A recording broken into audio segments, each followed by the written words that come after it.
กรมอุตุนิยมและอุทกศาสตร์ได้มีแจ้งเตือนเรื่องฝนตกหนักดินเจือนและน้ำท่วมสู่ในระยะวันที่11-13 มิถุนายน 2025 นี้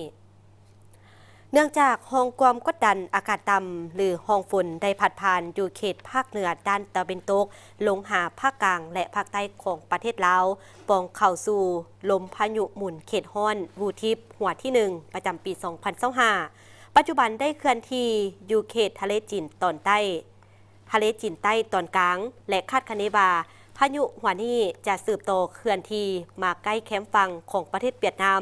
สมทบกับลมมรสุมตะวันตกเฉียงใต้ที่มีกำลังแห้งผัดปกคลุมซึ่งจะเฮ็ดให้มีฝนตกฟ้าห้องฟ้าเหลื่อมในระดับคอยหาปานกลางเป็นบริเวณกว้างและจะมีฝนตกหนักพอมีลมพัดแห้งอยู่บางท้องถิ่นในระยะวันที่11-13 มิถุนายน 2025 นี้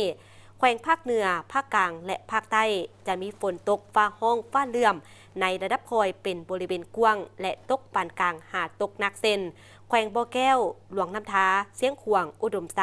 หลวงพะบางไซยบุรีแขวงเวียงจันทร์ไซสมบูรณ์บริคำไซคำมวนสวรรณเขตจำปาสักสารบัญเซกงและแขวงอัตตปือ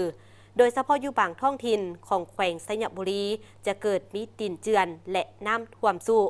สำหรับแขวงจำปาสักและแขวงอัตตปือจะเกิดมีดินเจือน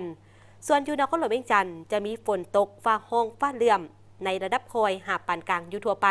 และตกหนักพอมีลมพัดแห้งเป็นบางโอกาสดังนั้นจึงแจ้งเตือนถึงปดสนปดเภาองค์การปกครองท้องถิ่นและองค์การจะตั้งทุกภาคส่วนจงมีสติระมัดระวังต่อสภาพฝนตกหนักและลมพัดแห้งที่จะเฮ็ดให้มีดินเจือนน้ำท่วมสู่ต้นไม้ใหญ่ป้ายโฆษณา